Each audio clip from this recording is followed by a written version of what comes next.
ஒருத்தர் நாள் முழுக்க வேலை தேடி அலையிறாரு. ஆனா ஒரு கடையில கூட வேலை இல்ல. மாலையில ஒரு மரக்கடை ஒன்ன பாக்குறாரு. அந்த கடையில போயிட்டு, ஐயா, நான் கடின உழைப்பாளி, எந்த வேலை கொடுத்தாலும் நல்லா செய்வேன் அப்படின்னு முதலாளி கிட்ட உறுதியளிக்கிறாரு. மரம் வெட்டும் வேலை அவருக்கு கிடைக்குது. முதல் நாள் ரொம்ப அக்கறையோட வேலை செய்யறாரு.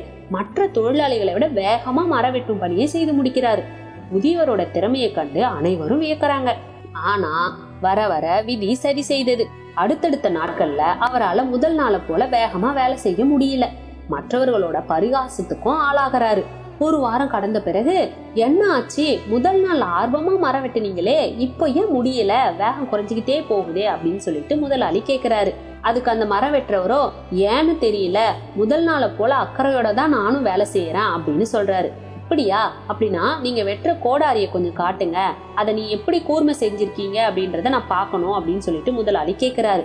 கூர்மையா, இதுவரை பட்டை தீட்டவே இல்லையே அப்படின்னு சொல்றாரு அந்த மரம் வெட்டுறவர். முதல் நாள்ல பட்டை தீட்டி கொடுத்தேனே, அதை வச்சே வெட்டிட்டு இருக்கீங்களா அப்படின்னு முதலாளி மறுபடியும் கேக்குறாரு. அவரும் ஆமா அப்படின்னு சொல்றாரு. இதுதான் பிரச்சனை, பட்டை தீட்டாம வெட்டனா கோடாரி மட்டுப்பட்டுடும், கடினமா உழைச்சும் பலன் கிடைக்காது அப்படின்னு சொல்றாரு முதலாளி. அதுக்கப்புறம் கோடாரிய கூர்மைப்படுத்துறத தன்னோட முதல் வேலையா கொண்டாரு மரம் வெட்டுபவர்.